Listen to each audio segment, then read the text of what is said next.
semuanya, kami dari kelompok 2 mata kuliah pengantar ilmu ekonomi akan membahas topik yang menarik banget nih. Yuk kita bahas bareng-bareng gimana sih pertumbuhan ekonomi Malaysia dari tahun 2022 sampai 2020.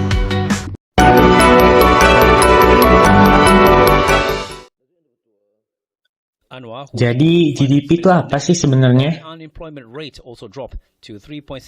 GDP adalah total nilai semua barang dan jasa yang dihasilkan oleh suatu negara dalam jangka waktu tertentu, biasanya 1 tahun. Oh, jadi semacam ukuran seberapa besar ekonomi suatu negara ya? Benar banget, kalau GDP naik, berarti ekonomi negara itu lagi tumbuh. Further noted that the International Monetary Fund has forecasted that global economic growth would slow from 3.2% in 2020 to 2.7% in 2023. Of 2022, the Malaysian economy recorded a growth of 7.0%, supported by continued expansion in domestic demand, sustained recovery in labor market, resilient demand for E&E products, and recovery in tourism activities. The moderation from the high growth in the third quarter of 2022 reflects waning support from stimulus measure and the low base effect from the negative growth in the third quarter of 2021. For 2022 as a whole, the Malaysian economy expanded by 8.7%. On a seasonal adjusted quarter-on-quarter basis, GDP declined by 2.6%. Berdasarkan data World Bank, GDP Malaysia tahun 2022 mencapai 407,6 miliar dolar Amerika Serikat dengan pertumbuhan ekonomi 8,86%. Tapi sayangnya di tahun 2023 turun menjadi 399,7 miliar dolar dan pertumbuhannya hanya 3,56%. Nah, kabar baiknya tahun 2024 Malaysia bangkit lagi dengan GDP 421,97 miliar dolar dan pertumbuhan ekonomi 5,1%. Artinya, strategi pemulihan ekonomi mereka berhasil membawa ekonomi Malaysia kembali ke jalur positif. Faktor utama yang bikin ekonomi Malaysia kuat itu apa ya?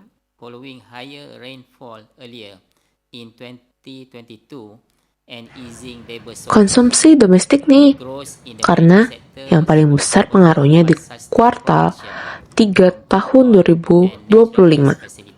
Ekonomi Malaysia tumbuh 5,2% karena pasar tenaga kerja yang stabil dan permintaan rumah tangga yang tinggi. Selain itu, ternyata investasi asing langsung juga penting banget. On the demand side, growth was supported by private sector expenditure. Private consumption growth was underpinned by improving labor market condition and policy measures. Spending was driven by consumption of necessity and discretionary items. Pemerintah Malaysia juga mendorong investasi swasta dan publik untuk memperkuat fondasi ekonomi. Kalau GDP naik terlalu cepat, biasanya inflasi juga ikut naik karena permintaan barang meningkat. Makanya, penting banget buat jaga keseimbangan. Kalau inflasi terlalu tinggi, biaya hidup juga naik.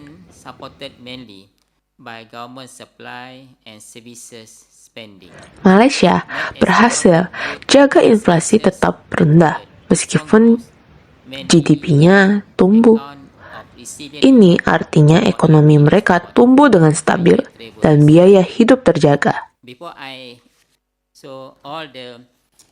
Most of the sector, three main sectors still are negative. Only sector manufacturing and services on the positive territory compared to 2019.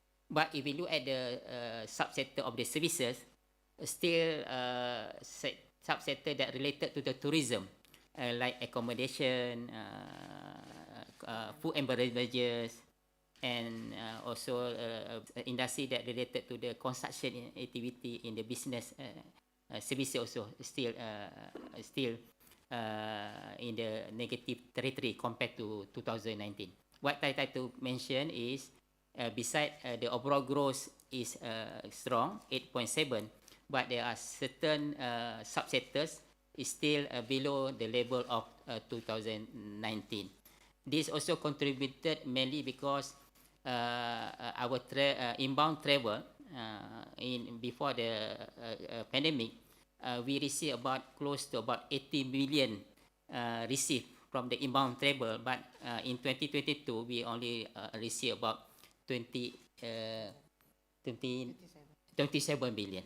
That the reason why the certain sector like accommodation, food and beverage still not come back to the pre-pandemic level.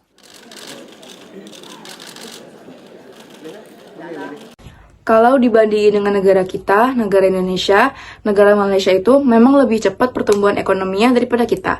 Apalagi di tahun 2024, pertumbuhan ekonomi Malaysia itu menyentuh di angka 5,9%, sedangkan negara Indonesia menyentuh di angka 5,05%, tetapi dengan inflasi yang lebih stabil dan kita itu lebih tahan dengan guncangan dari luar negeri. Jadi, dua-duanya itu punya keunggulannya masing-masing. Negara Malaysia kuat di investasinya, sedangkan Indonesia lebih tahan di stabilitasnya.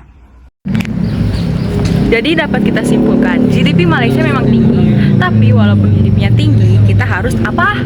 Kita harus tetap menjaganya ya teman-teman. Oke. Hubungan antara GDP, inflasi penting banget nih untuk keseimbangan ekonomi. Bukan angka aja nih yang penting, tapi juga strategi dan kebijakan pemerintah yang sangat berpengaruh terhadap kestabilan dan kesehatan ekonomi suatu negara. Dadah! Malay, Indonesia. Oke Malay, awak nak tanya, gimana sih caranya kok GDP kamu setiap tahun itu selalu meningkat ya? Indonesia awak tak terlalu tahu lah kalau GDP awak itu naik terus. Tapi yang awak tahu, in Malaysia kita fokus untuk mengelola sumber daya alam mentah agar kalau diekspor itu harganya lebih naik. Nah, macam tu lah. Itu yang pertama. Nah, lalu yang kedua, kita membuat investor selesa di Malaysia agar menjamin terus mereka jadi nyaman lah in Malaysia karena cuan. And the last one is sumber daya Malaysia kat Malaysia is a good one cause we have semua orang Malaysia bisa berbahasa Melayu, Mandarin ke bisa, Inggeris apa lagi, easy lah itu, macam tu lah yang bagus. If we have sumber daya manusia yang good, investor pun senang lah nak invest di perusahaan Malaysia. Kat tu lah sumber daya manusia ini bisa mengembangkan skill di perusahaan investor tadi. Macam tu lah Indonesia. Kau kalau misalnya punya itu government itu perintahkan untuk membuat peraturan tentang investasi dan juga ya bisa ikuti jejak Malaysia macam tu lah agar kita bisa bersaing secara baik. Kita kan serumpun saudara gitulah. Oke Malay, terima kasih ya atas tips and triknya. Hope we can be best friend. Best friend.